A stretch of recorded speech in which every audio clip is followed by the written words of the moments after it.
негіз тоныңызды көтерсеңіз, көзіңізді бақырайсақ қорқып қалады деп ойласа, айналар бір қорқатын жастар емеспіз, Аллаға шүкір.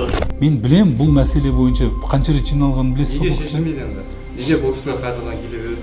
Жалпы 130-140 миллион ақша кетті. Сізге тағып қойсам рұқсат па? Мына жеріп қойсаң, кішкесін. Рұқсат емес па, тақсам? Таға беріңіз, қалай болады? Енді бұлар жерді берді. Бұлар сонша расход істеді. Енді бұл расходты енді өкімет қайтаратын болса, жерді. Бұлардың шығымын кім өтейді? Біргөлік демалыс аймағына қомақты қаржы құйған 40-қа жуық кәсіпкер жерінен айырылу қаупінде тұр. Олар бірнеше жыл бұрын ресми қаулы алып, құрылыс пен сәулет бөлімінен рұқсат алғанын айтады. Бүгінде сот шешімімен аталған жер телімдері заңсыз деп танылған. Мен дәл қазір сәтте Біргөлік демалыс аймағында тұрмын. Дәл мына мен сол жағымдағы коттедждер, жалпы құрылыс салынған нысандар, кәсіпкерлік нысандар сүріледі, заңсыз деп жатыр. Міне қаншама қазақ міне өздерінің қолмен, маңдай терімен салған, құрылысын жасаған, жалпы кәсіп бастаймын, туризм дамытам деген азаматтар міне қазіргі сәтте опық жеп отыр. Бұрынғы әкім қаулы шығарған, сатып алған, гасықтан бүкіл жерден заңды түрде құрылыс бастаған, алайда соңында міне қазіргі сәтте сот қаулысында жалпы шешімінде заңсыз деп тапты. Қазіргі сәтте бірінші соттан жеңілген, облыстық соттан да жеңілген, енді кассацияға барамыз деп отыр. Одан бөлек мына қараңыздар, мына жерде бүкіл инфраструктураның барлығын осы кісілер өз қолдарымен істеген. Ауылдың әкімі келген, әкімі келіп көрген, жағдайды көрген, құрылыс заңды деген. Енді міне жеме-жемге келгенде міне бүкіл құрылысты бітіп, бизнесті бастаймыз, міне қонақтарды күтеміз, туристерді күтеміз деген кезде аяқ астынан міне осындай ел күтпеген, өздері күтпеген шешімге тап болып отыр. Қыруар қаржы қыл үстіндегі бизнес кәсіпкерлердің сөзінше әрқайсысы демалыс үйлерін салуға 30 миллион теңгеден 300 миллион теңгеге дейін инвестиция салған. Бүгінде нысандардың бір бөлігі салынып, кейбірі турист қабылдауға дайын тұрған. Туризмді дамытамыз деген азаматтар енді жиған тергеннен айырылып қаламыз ба деп алаңдаулы. Осы жер дауымнан 2006-дан бері дауласып жатырмыз Төле би ауданының әкімімен. 2006 ма 16 ма? 2006. 2006-дан бастап дауласып келе жатырмыз. Өздері береді, мысалға жерді өздері береді де, неге береді олар? Егер кейін тартып алатын болса, бәрін бұзып тастайтын болса. Қазір енді мына қаншама жігіттерге жер берген мына жерден барлығы не салған жаңағы, коттедждер салған әдемелеп, соның барлығын енді қайтадан алып жатыр жерлерін. Оның барлығы облыстың әкімі келді осы жерге біздің Төле биге, сол кезде айтқан не жөндеңдер Біргөлік жақ демалыс орындарын деп. Реттеңдер деді. Реттегендер осы болды ғой. Бәрін сотқа беріп, сот алып жатыр қайтадан. Мен жерді сатып алдым, да, сатып алдым. Сонша расход істедім, 300 миллион расход істедім. Мына қайнымға жер алып беріп осы жерден. Енді осы тұрғындардың бәрі осы жердің жан айқайын тыңдап жатсыздар ғой осы жерде бәрін. Енді бұлар жерді берді. Бұлар сонша расход істеді. Енді бұл расходты енді өкімет қайтаратын болса жерді. Бұлардың шығымын кім өтейді? Осы вопрос қазір бұлардың бәрін яғып тұрған. Енді сонша осы ауылдың адамдарына жұмыс беріп жатыр, өз еркілерімен, өз қаражаттарымен асфальт соғып жатыр, газ кіргізіп жатыр, свет кіргізіп жатыр, бәрін істеп жатыр бұлар. Енді мұнанша расходтың бәрін енді осынша халықты шулатып, жылатып бір шешіміне келу керек қой. 6 гектар 0,25 жерді ауыл шаруашылығы жер тұғын. Бұйырды алғанымызды басында. Соның кейін біз кейін айттық, онда ауыл шаруашылығы жер болса, жаңағы мал алайық, нақа сарай соғайық деп ек. Әкімшіліктегілер рұқсат бермеді. Ояққа мал болмайды, ояқ демалыс аймағы деп. Сонымен біз соттасты, өздері берді сотқа. О кезде де әкімшілік берді, жаңағы зам әкім берді, анау берді, мынау берді. Сөйтіп еді, кейін бізге 11 рет сот болды. Олар бізге шешім шығарып берді, демалыс аймағын айландырып беріңдер деп, ақшасын төлеткізді. О кезде бір төледік. Одан кейін енді кейін басқа әкім келсе, әр түрлі шығарады ғой. Басқа әкім келді, тағын тиісті, бұйырға келіп, бір прокурор келіп, мына жердің бәрін өкіметке қайтарылсын деді. Сырттай шешім шығарған. Сөйтіп ол өкімет қайтадан алды. Біздің мына жерде коттедждеріміздің бәрін, бассейнімізді бұзып тастады. 2015 жылы. 2015 жыл бұзылды ма? Одан кейін 5 жыл мораторий деді. 2020-дан бастап берді жерді, сол жылда алдыңыздар ма? 2020-дан бастап қайтадан басқа әкім келіп, басқа шешім шығарып, мына жердің бәрін қайтадан берді. Туризм дамытамыз деді, иә, істеңдер деді, шамаларын келе ма деді. Енді барлығы дамытып отыр ғой, қанша адамдар қабылдап жатыр, қазір көрісіп тұрғанақта коттедждер. Ерболат Қайратұлының жасы небәрі 21-де, ол әкесінен қалған кәсіпті соңғы 3 жыл бойы жалғастырып келеді. Жас кәсіпкердің айтуынша, бұл жер телімі кезінде әкесінің адал еңбегімен заңды түрде сатып алынған. Тұрып атқанымызға 3 жылға жақын уақыт болды. Құрылыс жүргізіп, осы жерді бастағанымызға, жұмыс істеп атқанымызға. Содан қалай болды, қалай басталды, кім алып келді, қалай келдіңіздер? Басында әкеміз сатып алған бұл жерді. Сол кісі дүниеден өтіп, мұраға бізге қалған. Сол кісінің құрылысы, документіміздің бәрі заңды. Жерді сатып алған кезде әкімшілік тарапынан бәрі заңды болған. Құжаттардың бәрі өзім жер кадастр саласында оқимын. Документтердің бәрін қараған кезде өкіметтің да қазіргі таңда бұл кісілердің бізге шығарып беріп жатқан қаулысы әкімшіліктің тарапынан заңсыз құжат берген деп құжаттың үшін әкімшіліктің қаулысын жойып жатыр. Ол сатып алған кезде әкімшіліктің құжатын жоятын болса, ол мемлекеттің, біздің емес, мемлекеттің кінәсі болу керек. Бізге заңдастырып беру керек, немесе бізге келтірген шығынның бәрін өтеу керек, ол ешкім білмейді ғой. Соққан кезде заңды қайтып алып қоятын мемлекет. Оған жауап беретін арнайы органдар бар, сотта бір тарапты тек сотқа да 3 сот болды бізде, 3 сот отырысы, 2 сот отырысында, бірінші сот отырысында танысты, екінші сот отырысында адвокатымыз бүкіл заңды құжаттарды талап етті. Ешқандай құжаттарды ол кісілер бізге көрсете алған жоқ. Үшінші сот отырысында бір тарап шешіммен мемлекеттің тарапына шешім шығарды адвокат. Сот. Бірақ бұл бұздың өтіп еді? Қанша теңге кетіп өтті ғой сағанда? Даусыз өтті ма? жоқ, астындағысы. Қанша кетті мысалы астындағысы? Жалпы 130-140 миллион ақша кеткен. Мен өзім 21 жасар жігіттім, менікі бітпеген күйдің өзіне мен өзім 50 миллион қарыз қалып істеп соқтым бұл жерден. Қиын десе жағдай, Жағдай қиын. Ерсұлтан болды есім. Қайратұлы.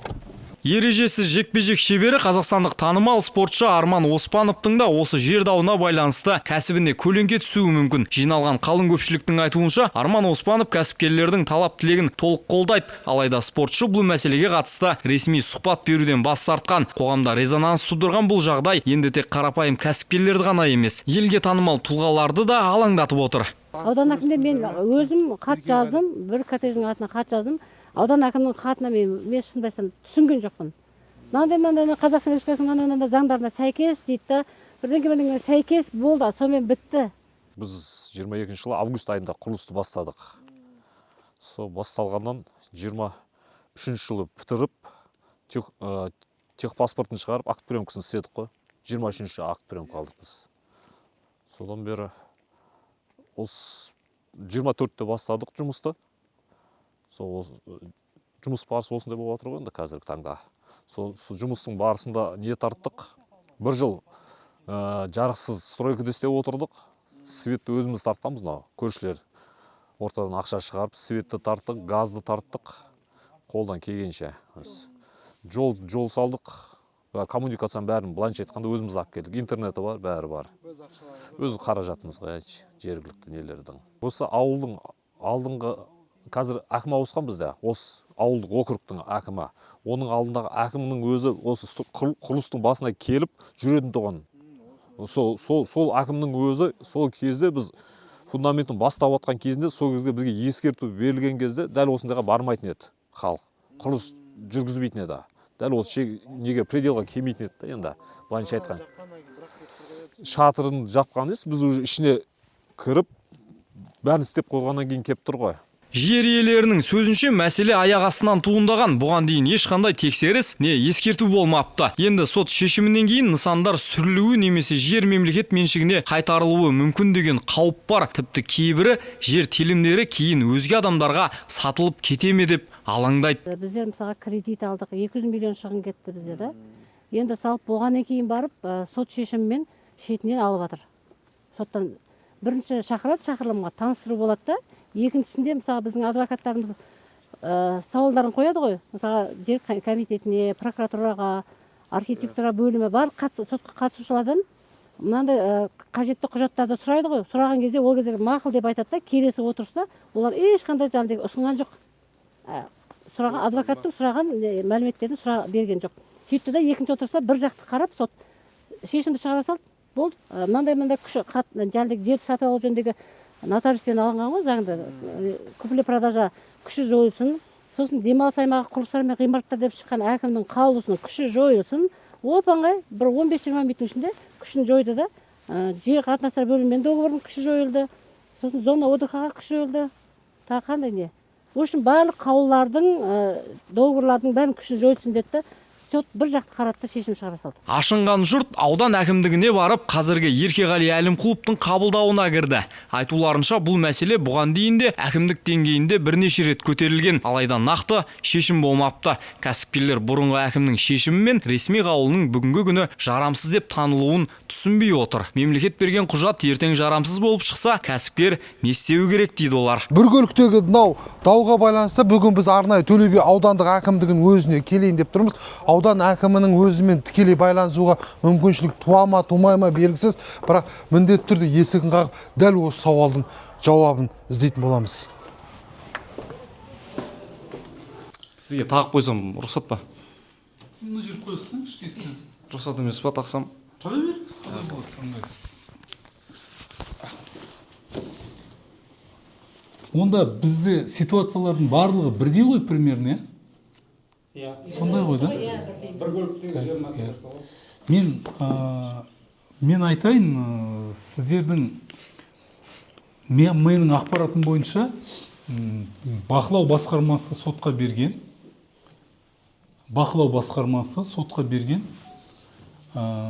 Сол соттан шешім шыққан, сол соттан мен ақпаратынша ұтылып қалғансыздар. Сондай ғой да?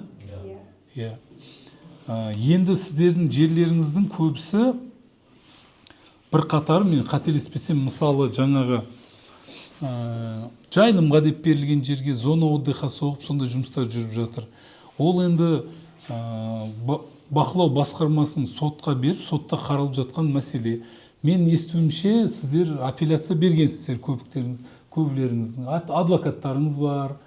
Енді мына біздің сот және судьяның мәртебесі туралы заңда бірінші бабында көрсетілген, сотпен қарауға алынған өтініштерді басқа мемлекеттік органдар қарай алмайды. Қазір сіздердің әр жағдайларыңызды мен білем. Мысалы, бір кісіден сатып алған ақшаға, қаражатқа жерді, одан кейін ол жердің нысаналы мақсатын тексермеген, рұқсаттарын енді кейбіреу алған, кейбіреу алмаған, сөйтіп өздеріңіз демалыс аймақтарын соғып алған көбісі. Енді сол демалыс аймақтары бойынша мына бақылау басқармасы облысқа қарасты сотқа берген.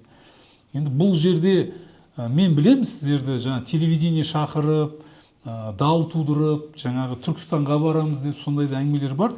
Бірақ біз Дау тудырып атқан жоқ. Мен сөзімді бітірейін, Сөзіңізді бөлсем айып етпеңіз, бұл кісілер дау тудырып жатқан жоқ. Так, мен сөзімді бітірейін. Дау туындаған, сосын сіздің есіміңіз кім? Есім Бағдәулет. Бағдәулет. Дау туындағаннан кейін бұл кісілер осында келіп отыр. Дауды тудырып жатқан бұл кісілер емес. Кім тудырып жатыр онда? Сіз жауап беріңізші онда. Ол сіз жауап беру, сізден жауап алуға. Мен жауап беріп отырмын, сіз естіп отырсыз ба? Мен дау тудырып жатқан деп айтқаннан кейін айтып отырмын. Мен сіз біріншіден мен білем бұл мәселе бойынша қанша рет жиналғанын білесіз ба? Неге шешілмейді енді? Неге бұл кісілер қайтадан келе береді? Неге бұл кісілер бізге арызданады?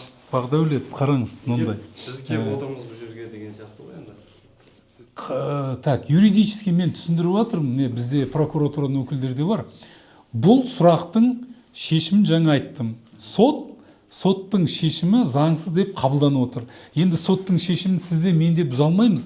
Ары қарап оспорить етіп отыр. Сіз қазір маған айтып отырсыз, енді неге бұл кісілер келе береді, неге шешілмей жатыр деп. Неге наразы бұл кісілер? Наразы, бұл жерде заң бұзушылық бар. Оны сотта дәлелденіп отыр. Сондықтан сотта ары қарап өздеріңіздің жаңағы обоснованияларыңыздың барлығын беріп не қылуыңыз керексіздер. Бір сұрақ қойыңызшы. Сіздің есіміңіз кім? Менің есімім Құрал Сейітханұлы. Сіз кім боласыз?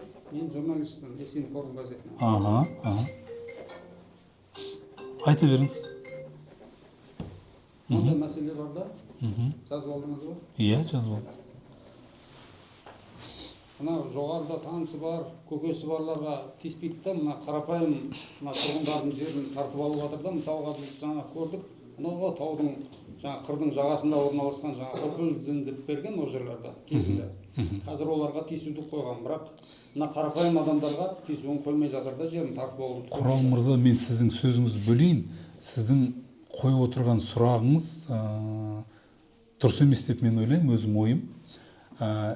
Кеше бізде облыс әкімімен де жиналыста айтты ғой сондай. Егер жоғары жақта көкесі барларға тиіспей жатқан болса, дәлеліңізді ұсыныңыз, сізбен бізге мен бірлесіп сізбен сотқа беруге дайынбыз. Ол бірінші. Екіншіден, бізде құрылыс бөлімінің басшысы Құттымұрат. Бізде 16 жер сырғу аумағында опылзин. Айтыңызшы, қандай шара қабылдап жатқаныңызды? 16 жер бойынша 3 аумақтан 16 нысанды барлығы барлығын сотқа берілген. Енді Құрал мырза, бұның барлығын сотқа берілген. Сондықтан сіздің айтып жатқан ақпаратыңыз шындыққа сәйкес келмейді. Көпшілік Нұралхан Көшеров басқаратын облыс әкімдігінде бұл мәселеге назар аударуды талап етеді. Үміті үзілген кәсіпкерлер тіпті ел президентінен көмек сұрауға да дайын. Құрметті президент Қасым-Жомарт Кемелұлы Тоқаев, өзіңіз айтқандай туризмді дамыту бағытындағы жұмыстарды жүргізу керек деп жолдауыңызды айттыңыз. Одан кейін тапсырмалар беріп жатасыз. Ал бірақ сол бір тапсырмаларға қарамай бүгін 40-қа жуық кәсіпкер бір көлікте өз кәсібінен айырылып отыр. Яғни жерлерінен айырылды, кәсіптері құрдымға кетуде. Барлығы сіздерден көмек сұрайды.